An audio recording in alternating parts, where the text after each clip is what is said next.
凤，马斯克的 SpaceX 除了在太空之外，现在在地球上面也要造一个所谓的星际基地嘛，而且就在德州。我就想说，这会不会是痴人说梦？没有哦，里面讲到从交通、住宅、基础设施，我们看到画面吓死人，真的应有尽有。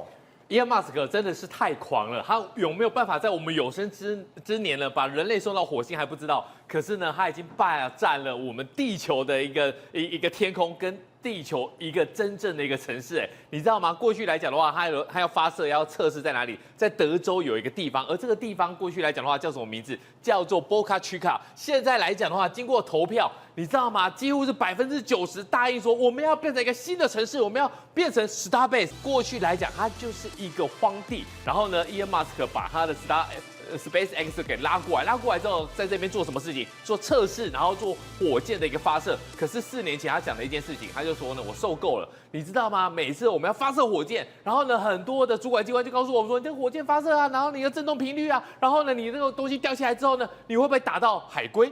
然后呢，他就做了一份报告，告诉大家说我们要怎么避开打到火龟。然后呢，做完海龟的报告之后呢，主管机关就说，那海豚呢？他这样永无止境，他就永无止境的找麻烦，所以呢，他后来在这次选举的时候呢，丢了2亿5千万美元支持谁？支持川大哥，川普大哥现在上任之后呢，果然马上投桃报李。现在来讲，经过投票表决之后呢，压倒性，现在这就是他的城市了，你知道吗？他可以自己去制定他的法律相关的一个自主权越来越多，他可以简化火箭试射的行政程序，包括放宽年度发射的次数，还有周边的海滩管制，他都可以管，他都可以处理了。这个新城市里面这么好玩，有夜店，有餐厅，应有尽有。其实过去来讲的话，因为它是一个荒地，所以它可以重新建设开发。而过去来讲的话，很多东西都是没有的，比如说交通、城市里面的交通都没有，都是 SpaceX 私人公司来供应。而现在来讲的话，市长就是他的人，然后呢，其他的2个主要的一个官员也是 SpaceX 的人，所以呢，这个城市 Starbase 就是谁的人？就是 SpaceX 的城市，所以以后 Elon Musk 要怎么玩就怎么玩，这是马斯克的城市，对，就是他的城市。那除了这个城市以外的话，你知道吗？最近来说的话，有很多的关税，美国的关税谈判桌上面其实非常特别，有很多商业的讨论。过去来讲，我们会以为说谈关税谁来谈？财政部来谈，中央部会官员来谈。但是听说川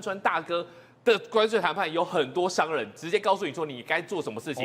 以前都觉得说不可能嘛。华盛顿邮报讲的一件事情他告诉你说，你现在来讲要谈关税的话，你还要把谁的利润考虑进去？就是 Elon Musk 这个男人的利润跑进去。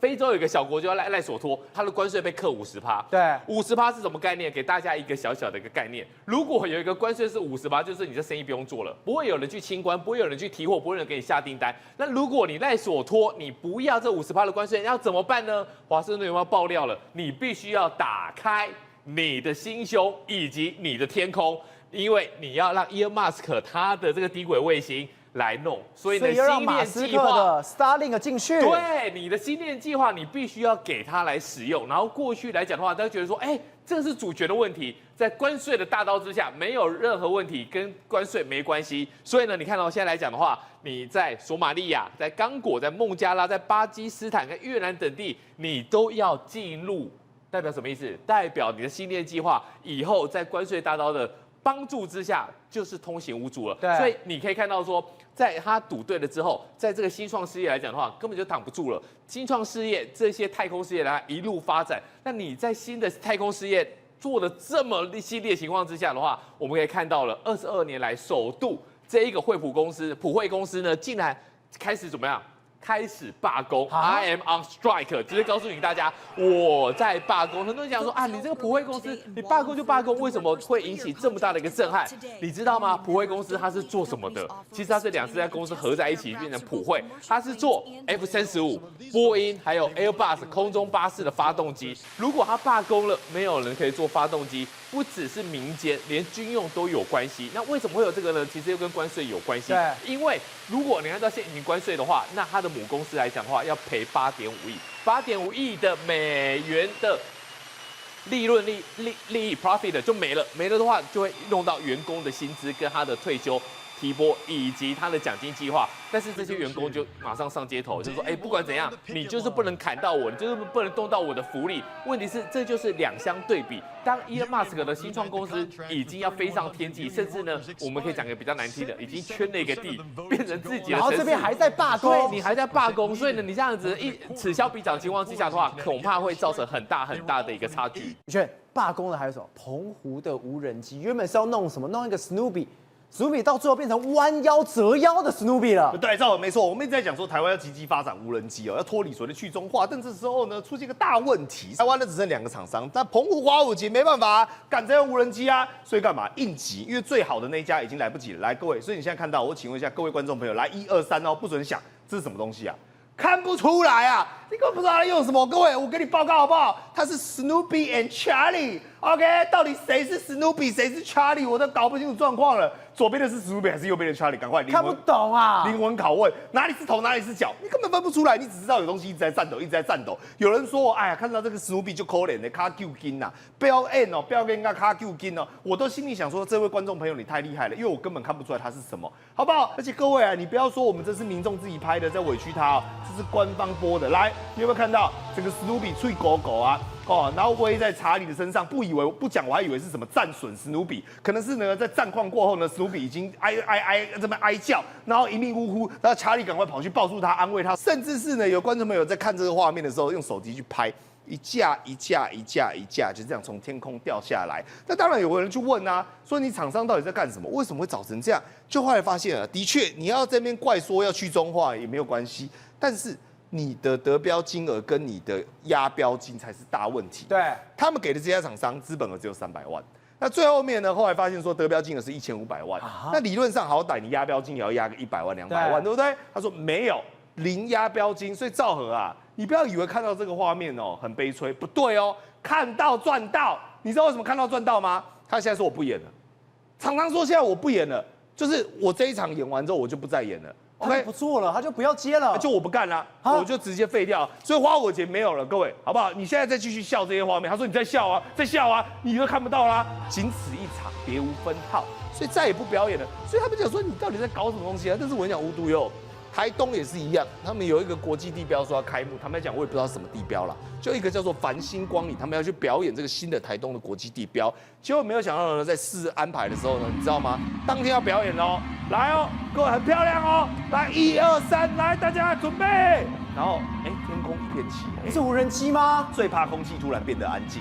OK， 无人机完全没有飞起来，然后想说，那阿斯样是要好了没？好，但要播了没？因为音乐已经吹了嘛。OK， 老师 music 漏了呀嘛，就还是看不到哦。那表演内容对不上，后来他们勉为其难，就硬把这个飞机往上打。那照不打还好，打了之后，他们讲我刚刚至少看得出来那个是 Snoopy， 我真的不知道这是什么乱七八糟。这是星空的概念吗？没有，我讲它就是你排不上啊。这连排都没排，就排不出来啊！然后就是这样，反正好啦，反正滥竽充数嘛，至少有一棵树可以给你冲嘛，对不对？我们这天空这样子乱闪一通，你就当做我们有表演过就好了。然后音乐也在播，然后也还有节奏，因为你有看过无人机表演就知道，它会配合音乐有那个节奏。虽然说我们讲是归笑，因为理由很简单，无人机的应权，无人机的操作，它攸关未来我们的战略想定跟我们的战备实力。那你这时候反观我们的敌军中国你知道跑到哪里去吗？越南，因为越南那时候呢解放50周年。来，各位，你现在看到的画面，这不是3D 电脑动画哦，全部都是无人机。你有没有看到？光是这个数量是数以百倍计，对，而且呢，它还可以呈现很像电脑荧幕，有没有？我们可以再看一次。有没有看到？很像什么天宫天庭一样？这也是无人机弄的，全部都是无人机哦。这个各位，这后面没有荧幕哦。有没有看到？你仔细看哦，什么总统府啊，然后他们的领导人啊，以及他们的科技发展啊，一台列车出来啦